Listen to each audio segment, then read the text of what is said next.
Assalamualaikum warahmatullahi wabarakatuh. Waalaikumsalam warahmatullahi wabarakatuh.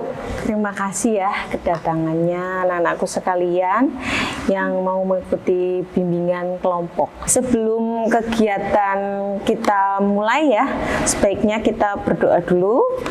Doa akan saya pimpin langsung. Berdoa dipersilahkan. Berdoa selesai. Itu ya. Adakah di sini yang pernah mengikuti bimbingan kelompok? Ada atau tidak kira-kira? Belum ya? Jadi belum tahu bimbingan kelompok itu apa ya? Oh ya, sebelumnya sini saya maaf ya bawa kertas ya untuk nanti mencatat jawaban-jawaban kalian supaya saya tidak lupa ya. Nggak apa-apa ya? Oh iya. Tadi belum tahu ya bimbingan kelompok itu apa ya? Iya, Bu. Ya, bimbingan kelompok itu adalah pemberian informasi kepada peserta didik minimal 4, maksimalnya 12 peserta didik. Dan karena ini bimbingan kelompok ya, jadi kalian ini sebagai anggota kelompok. Dan saya sebagai ketua kelompoknya. Jadi Bu Cici ketua kelompok dan kalian sebagai anggota kelompoknya. Gitu ya. Di bimbingan kelompok kali ini saya akan memakai metode yang namanya problem solving. Pengertian dari metode problem solving ini adalah supaya kalian bisa ikut aktif dalam pembelajaran. Kalau di sini berarti dalam kegiatan bimbingan kelompok ya, dan ikut berperan aktif juga secara pikiran ya, berarti ikut berpikir juga nanti menyelesaikan topik-topik yang saya akan kasihkan ke kalian. Lah, topik yang saya akan ambil dalam bimbingan kelompok kali ini, saya rasa ini topik sudah umum di kalian semua. Tapi sebelum saya sebutkan topiknya, udah kenal belum satu sama yang lainnya? Belum ya? Ya, perkenalan dulu. Silahkan perkenalan dari sebelah kanan saya. Dulu sebutkan nama sama kelas ya, Mbak. Perkenalkan, nama saya Sania Fitra Tunisa dari kelas 10-4. Perkenalkan, nama saya Sarma Rizky Atiana dari 10-5. Perkenalkan, saya Desta Permana Putra dari 10-3. Perkenalkan, saya Ingin Ferdiansyah dari kelas 10-9. Perkenalkan, nama saya Rinta Wijaya dari kelas 10-2. Perkenalkan, nama saya Nubla Vita Agustin dari kelas 10-1. Iya, ini berarti ya sudah saling kenal ya. Ini Mbak Sania, Mbak Sarma, Mas Desta, Mas Enjin, Mbak Arinta sama Mbak Vita. Gitu ya. Jadi si hai kalau misalkan kalian ketemu. Tadi sudah berkenalan ya. Ya biar nggak tegang, kita main ice breaking dulu. Ini namanya adalah sambung kata. Nanti saya akan menyebutkan 2 kata. Jadi setiap satu orang akan menyebutkan 2 kata. Nanti disambung. Dari saya dulu ya. Hari ini hari Jumat. Silakan Mas Enjin. Sambung 2 kata. Hari ini hari Jumat. Terus Saya pergi ke sekolah. saya pergi. Sambung dari kata yang pertama dong. Saya Hari Jumat ini pergi hari Jumat pergi. ke sekolah. Sambungannya belum fokus ya. Iya, nggak apa-apa. Tapi happy ya. Nggak deg-degan lagi ya, berkurang ya setidaknya ya. Tepuk tangan buat kita semua. Terima kasih. Nah, tujuannya apa sih?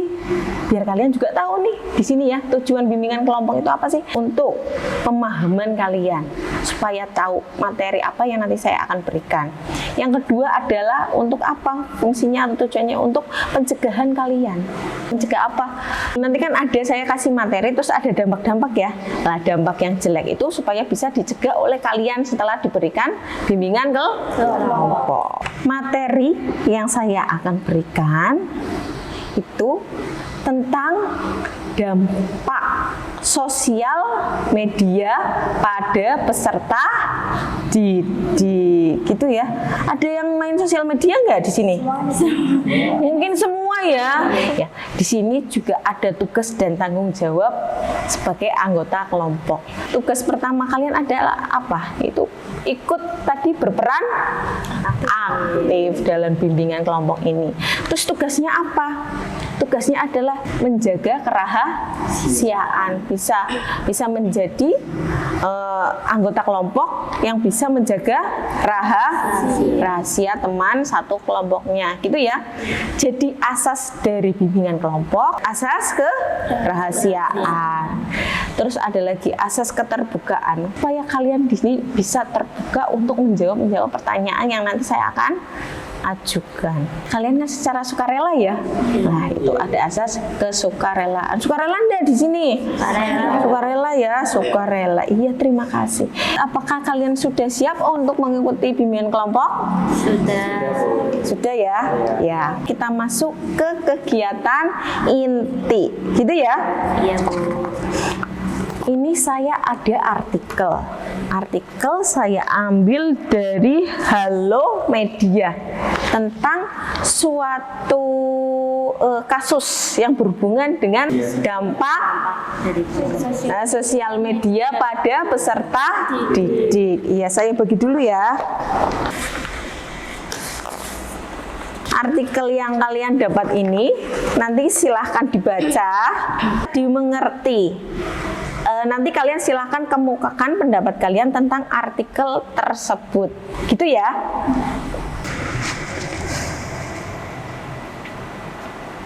Sudah selesai belum?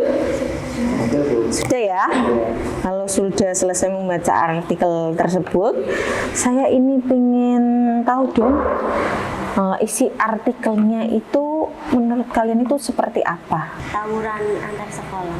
Tawuran antar sekolah, gitu. Penyebabnya apa? Karena adanya saling ejek di media sosial. Subtopik yang saya akan bahas pada bimbingan kelompok kali ini adalah tentang satu, pengertian media sosial atau sosial media. Yang kedua adalah fungsi dari media sosial itu tersendiri ya. Kemudian dampak positif dan negatif dari media sosial. Serta yang terakhir adalah solusi dari dampak negatif sosial media atau media sosial. Bahas semuanya atau mau dipilih atau bagaimana? Kira-kira? Mau dibahas semuanya ya, supaya kalian juga memahami ya. Dari yang pertama tadi ya, pengertian media sosial.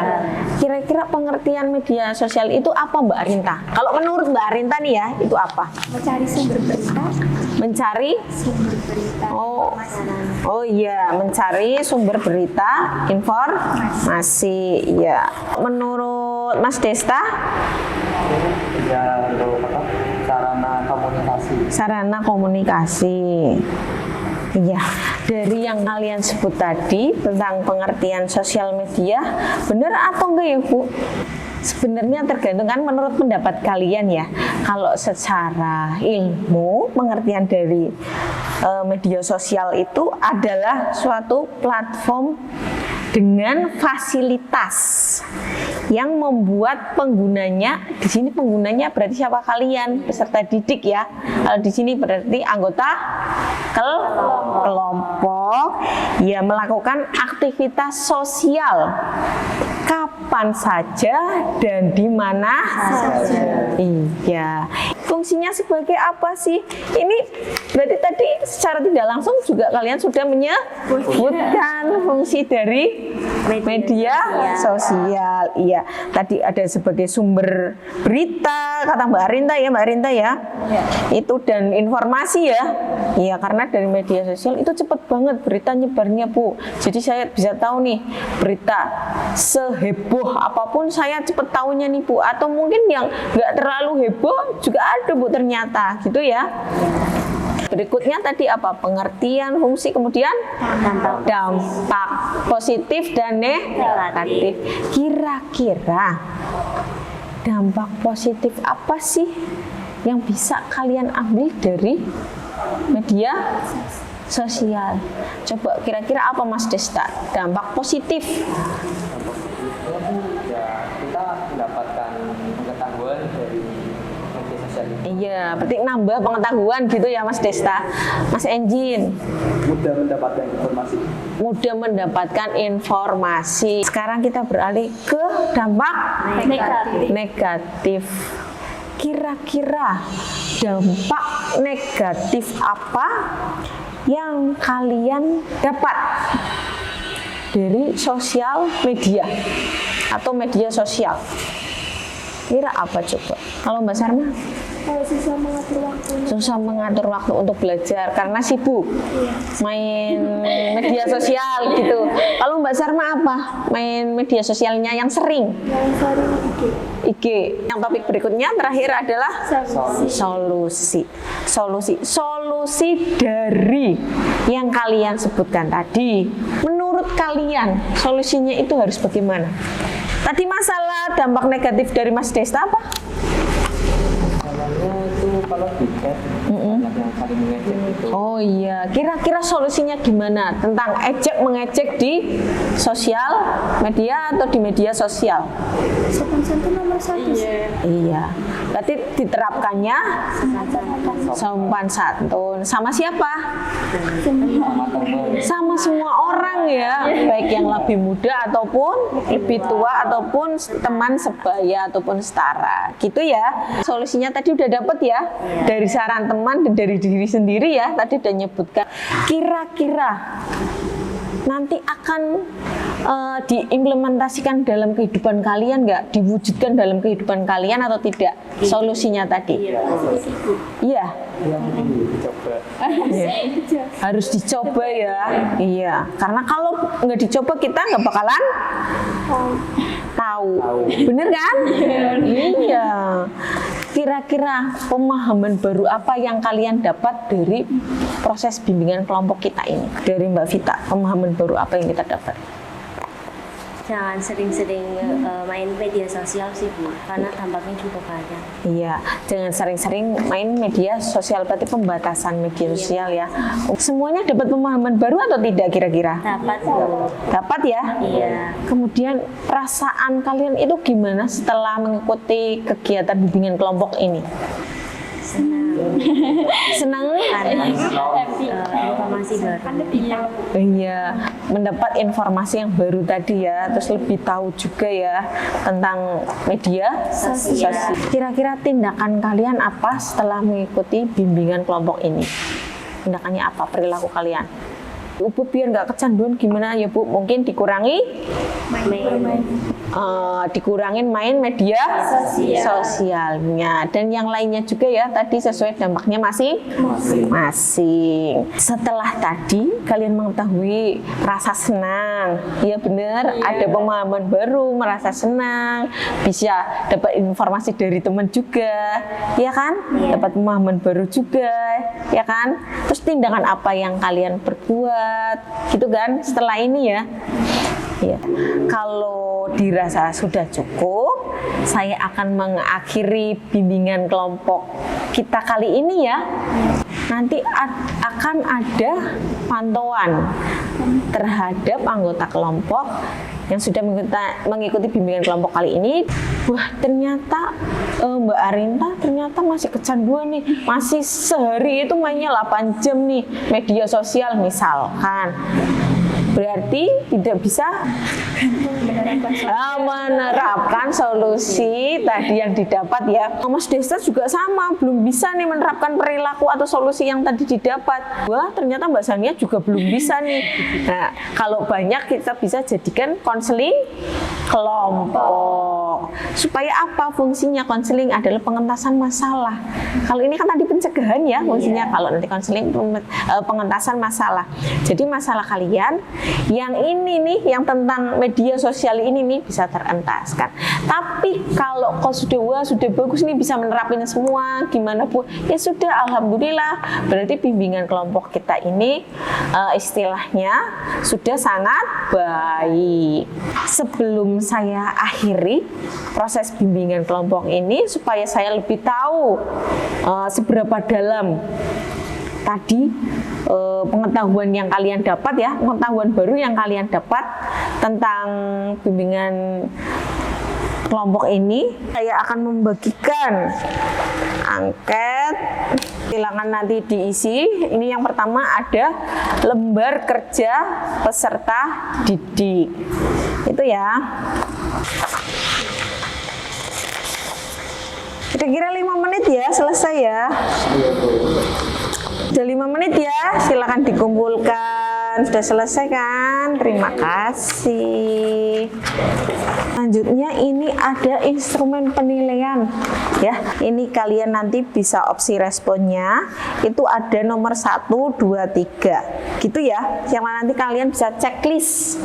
Ya, kalau nomor 1 itu berarti jika tidak sesuai, nomor 2 itu jika sesuai sebagian, nomor 3 itu jika sesuai, gitu ya.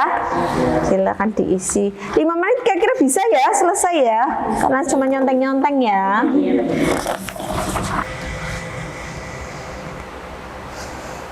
Selesai ya, sudah kan? Iya boleh. Yang berikutnya adalah penilaian hasil ya. Ini kan penilaian proses. Ini penilaian hasilnya. Ini sama ya. Pakainya itu adalah skala juga. Sudah selesai? Sudah dikumpulkan. Terima kasih ya sudah menyempatkan waktunya mengikuti kegiatan bimbingan kelompok sama Bu Cici dengan tadi tema yang saya angkat. Semoga bimbingan kelompok ini bermanfaat untuk kalian semua. Saya akhiri, kita berdoa dulu ya. Berdoa dipersilahkan. Berdoa selesai. Wassalamualaikum warahmatullahi wabarakatuh. Waalaikumsalam warahmatullahi wabarakatuh.